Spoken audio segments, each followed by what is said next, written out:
അനന്തുകൃഷ്ണന്റെ തട്ടിപ്പിന് ഇരയായത് ആയിരക്കണക്കിന് ആളുകൾ, കൂടുതലും സ്ത്രീകൾ.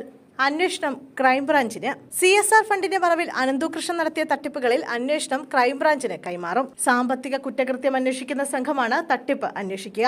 കൊച്ചി യൂണിറ്റിനാണ് അന്വേഷണ ചുമതല. അനന്തുകൃഷ്ണനെതിരെ പരാതികൾ വ്യാപകമായ സാഹചര്യത്തിലാണ് അന്വേഷണം ക്രൈംബ്രാഞ്ചിലേക്ക് മാറ്റുന്നത്. പോലീസ് ആസ്ഥാനത്ത് ലഭിച്ച 6 പരാതികളിൽ അടക്കം അനന്തുകൃഷ്ണനെതിരെ 15 കേസുകളാണ് രജിസ്റ്റർ ചെയ്തിരിക്കുന്നത്.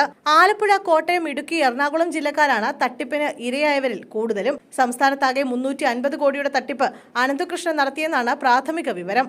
നാഷണൽ NGO ഫെഡറേഷൻ എന്ന സംഘടനയുടെ നാഷണൽ കോർഡിനേറ്ററാണെന്നും ഇന്ത്യയിലെ വിവിധ കമ്പനികളുടെ CSR ഫണ്ട് കൈകാര്യം ചെയ്യാൻ ചുമതലപ്പെടുത്തിയിട്ടുണ്ടെന്നും വിശ്വസിപ്പിച്ചായിരുന്നു അനന്തുവിന്റെ തട്ടിപ്പ്. സ്വന്തം പേരിൽ വിവിധ കൺസൾട്ടൻസികൾ ഉണ്ടാക്കി അതിന്റെ പേരിലാണ് ഇടപാടുകൾ നടത്തിയത്. എന്നാൽ ഇതുവരെ ഒരു കമ്പനിയിൽ നിന്നും CSR ഫണ്ട് ലഭ്യമായിട്ടില്ലെന്ന് ചോദ്യം ചെയ്യലിൽ അനന്തു പോലീസിനോട് സമ്മതിച്ചിരുന്നു. പകുതി വിലയ്ക്ക് സ്ത്രീകൾക്ക് സ്കൂട്ടർ വാഗ്ദാനം ചെയ്താണ് അനന്തു തട്ടിപ്പ് നടത്തിയത്.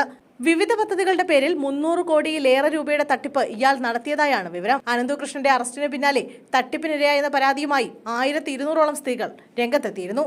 അതേസമയം അറസ്റ്റിലായ അനന്തുവിന്റെ കൊച്ചി ഹൈക്കോടതി ജംഗ്ഷനിലെ അശോക ഫ്ളാറ്റിൽ BJP നേതാവ് രാധാകൃഷ്ണൻ വരാറുണ്ടെന്ന് ഇവിടുത്തെ ജീവനക്കാർ പറയുന്നു. ഈ ഫ്ളാറ്റിൽ പോലീസ് പ്രാഥമിക തെളിവെടുപ്പ് നടത്തിയിരുന്നു. അനന്തുവിന് കിട്ടിയ വിവിധ വ്യക്തികളുടെയും സംഘടനകളുടെയും പേരിലുള്ള ട്രോഫികളും പുരസ്കാരങ്ങളും ഫ്ളാറ്റിൽ അടുക്കി വെച്ചിരുന്നു. ഇതും തട്ടിപ്പിന്റെ ഭാഗമാണെന്നാണ് പോലീസ് കരുതുന്നത്. കഴിഞ്ഞ ഞായറാഴ്ച പലതവണകളിലായി അനന്തുവിന്റെ സംഘം ഫ്ളാറ്റിൽ നിന്ന് രേഖകൾ മാറ്റിയിരുന്നു. അനന്തു അറസ്റ്റിലായതിനു പിന്നാലെയായിരുന്നു ഈ നീക്കം. ഇതിന്റെ CCTV ദൃശ്യങ്ങൾ പുറത്തു വന്നിട്ടുണ്ട്.